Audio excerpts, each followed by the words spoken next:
Olá pessoal, no vídeo de hoje nós vamos falar sobre banco de dados NoSQL. Você que já utiliza, que já trabalha com banco de dados relacionais como Oracle, SQL Server, MySQL, hoje a gente vai abordar os principais conceitos dos bancos NoSQL, desse tipo de banco de dados, da necessidade que ele vem atender e do contexto que ele se encontra em relação aos bancos de dados relacionais. Bom, primeiro de tudo, por que NoSQL? NoSQL é um termo que se refere atualmente a qualquer banco de dados não relacional.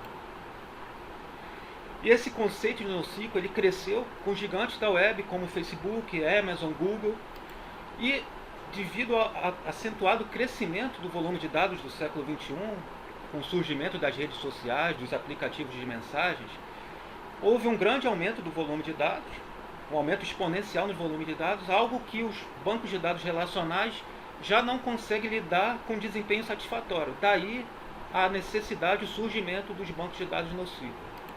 Os bancos de dados NoSQL eles trabalham com dados semi-estruturados, como o formato JSON, o formato XML, e dados não estruturados, como imagens, vídeos. Ou seja, é muita informação gerada atualmente, informação não estruturada, informação em rede social, por exemplo, mas que as organizações veem necessidade de se entender esses dados que são gerados, esses dados que são armazenados. Então daí a necessidade de se saber trabalhar com esse tipo de informação, de tirar valor desse tipo de dado que é jogado na web todo dia de forma acelerada, de forma exponencial, aumentando consideravelmente o volume de dados. Então esse volume de dados, ele não é somente estruturado como é nos bancos de dados relacionais. Ele também aparece em forma de comentários de um negócio, de uma empresa, alguém que vai, por exemplo, avaliar um serviço de uma organização, de uma empresa. Então, as organizações já estão vendo que há necessidade também de se trabalhar com esses dados não estruturados. Daí o surgimento, daí a finalidade dos bancos NoSQL, em saber trabalhar com os dados não estruturados. Uma propriedade dos bancos NoSQL é que eles não utilizam esquema. Como a gente sabe, os bancos de dados relacionais eles têm tabelas, relacionamentos, chaves primárias, chaves estrangeiras, ao passo que os bancos de dados NoSQL eles armazenam a informação, eles organizam a informação de maneira diferente. E essa maneira de armazenar, de organizar a informação, ela pode se dividir em quatro categorias, que seria a primeira, banco de dados orientado a chave e valor, que utiliza chaves como identificadores das informações gravadas e um campo identificado como valor. No mercado, hoje em dia, a gente tem como exemplo o DynamoDB, o Memcached e o Hijack. E eles são utilizados basicamente, eles apresentam um bom desempenho em aplicações em nuvem. Mas, por outro lado, a capacidade de busca é menor, porque como ele somente utiliza chave e valor, a capacidade de busca passa a ser limitada em relação a outros tipos de banco de dados. E eles são utilizados geralmente para gerenciamento de sessão. A segunda categoria seria o banco de dados orientado a documentos, que apresenta estruturas flexíveis, que podem ser obtidas por meio de dados semi-estruturados, como eu já mencionei, XML, JSON.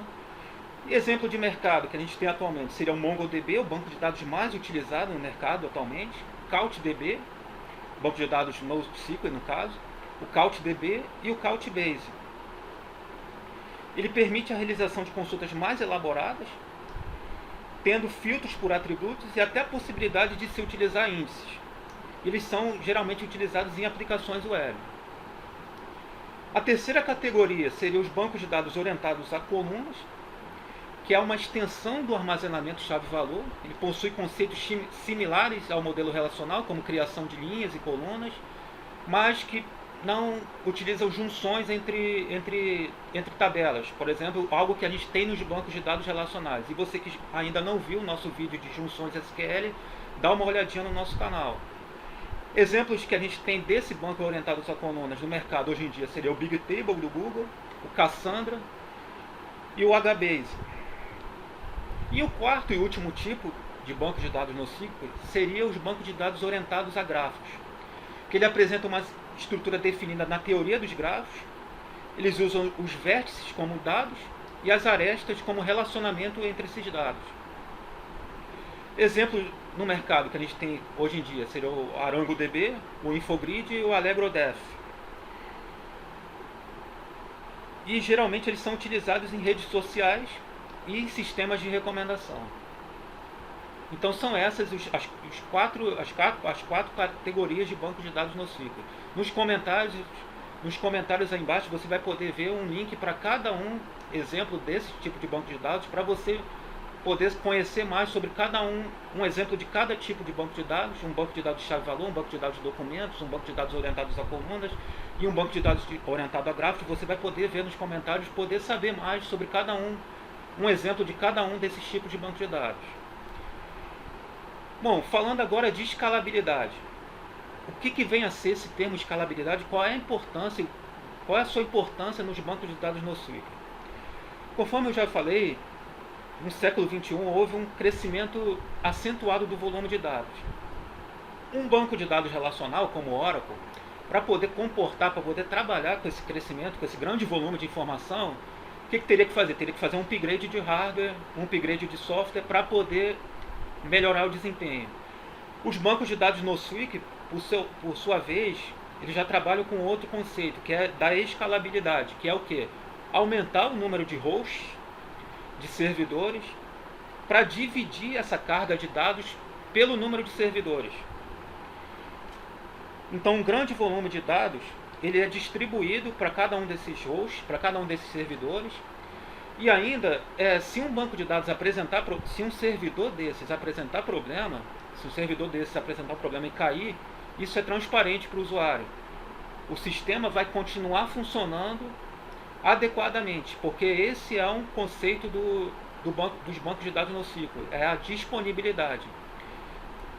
Então, o termo escalabilidade fala justamente sobre isso, sobre a disponibilidade das informações. Bom, por que a gente vai falar sobre as propriedades ACID agora dos bancos de dados relacionais? Para relembrar o que vem a ser as propriedades ACID, nós vamos falar sobre cada um dos itens dessa propriedade. Atomicidade é o que? A transação vai ser executada totalmente ou não. A gente está lá no sistema do submarino fazendo uma compra e digamos que se grave numa tabela de pagamentos e numa tabela de pedidos. Mas houve um erro e por algum motivo houve um erro, a transação não foi adiante. O que vai acontecer? Não vai ser gravado nem na tabela de pagamento nem na tabela de pedido. Não pode acontecer de somente ser gravado em uma das tabelas, porque isso vai gerar uma inconsistência na base de dados. Algo que a atomicidade vai garantir que não ocorra. A consistência é geralmente isso. O banco de dados vai continuar consistente após a transação. Se houve um erro, nada foi gravado, mas o banco permanece lá consistente. Se a informação foi gravada adequadamente, as tabelas vão estar consistentes. É isso que o termo consistência aborda exatamente isso. Isolamento. A transação ela não vai sofrer interferência por parte de outra transação. Falando novamente do submarino, tem duas pessoas fazendo uma compra lá. A pessoa A vai ter uma transação do banco de dados, a pessoa B vai ter outra transação do banco de dados e a transação A não vai afetar o funcionamento da transação B e vice-versa. Isso que trata o termo isolamento. E a durabilidade, ou seja, a informação ela vai ser gravada e não vai ser perdida, ela vai poder ser recuperada posteriormente. Por que nós falamos sobre as propriedades ACID, que é tão importante nos bancos de dados relacionais, as propriedades de transação que são tão importantes nos bancos de dados relacionais? Porque os bancos de dados NoSQL, eles já são mais, digamos assim, flexíveis em relação à utilização das propriedades ACID. Não há essa restrição, essa obrigatoriedade tão grande em relação à consistência. Ele não se prende rigidamente aos processos ACID. Uma alternativa às propriedades ACID, que eu abordei anteriormente, seria o BASIC. BASIC significa Basic Available, Soft State e Eventually Consistent. Seria disponível basicamente, estado leve e eventualmente consistente. Os bancos de dados eventualmente vai estar em estado consistente. É planejada uma tolerância à inconsistência temporária para que a disponibilidade seja priorizada. Ou seja, como eu já abordei, um servidor caiu lá do conjunto de servidores que existe lá nos bancos de dados distribuídos. Um servidor caiu, mas o sistema não vai parar por causa disso. Vai continuar o funcionamento sem que o usuário perceba isso, mas o importante, a prioridade está na disponibilidade de um funcionamento do sistema. Então, quando diz banco de dados eventualmente está em estado consistente, é justamente isso. Ele pode não estar em estado consistente, mas o sistema está disponível. Ele prioriza a disponibilidade em relação à consistência, como eu já abordei.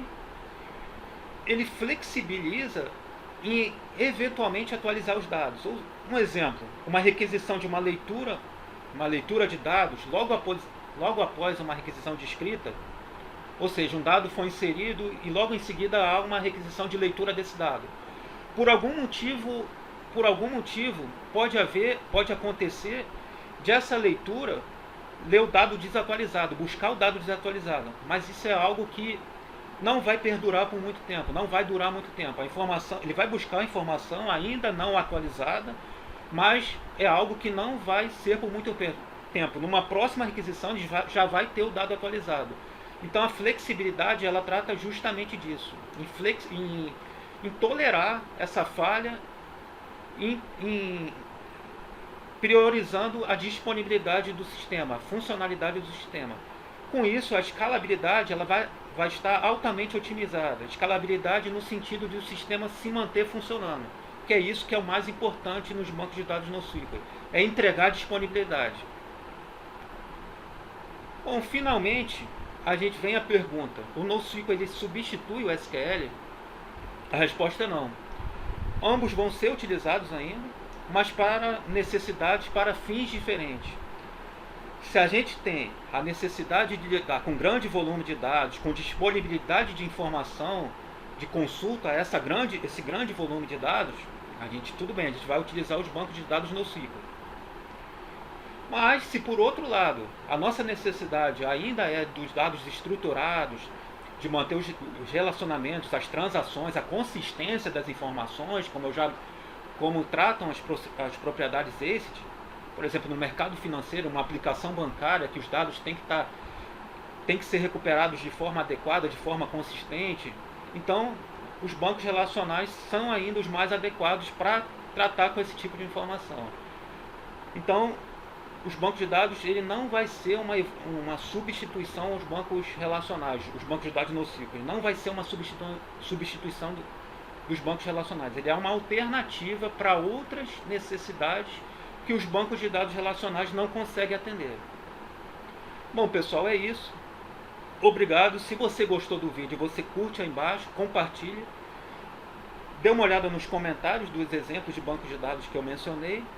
E acesse nossa página no Instagram, Otimizando Dados. Mais uma vez, obrigado e até a próxima.